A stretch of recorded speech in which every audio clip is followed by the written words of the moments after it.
ସକାଳର କୁହୁଡ଼ି ପାଠ ଗାଳି ପଶିଲା ବେଳେ ଇଚ୍ଛା ଟିକେ ଅଲଗା ପ୍ରକାର ଥିଲା।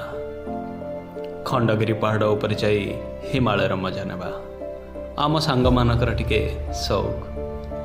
କିନ୍ତୁ ସେଦିନ ମୁଁ ପୁରା ଏକା।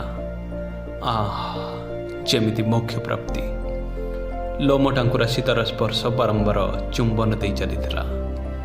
ଯେମିତିକି ସ୍ୱପ୍ନର ପୂର୍ଣ୍ଣତା ଆଉ ଦୁଃଖର ଅନ୍ତ ହୋଇସାରିଛି।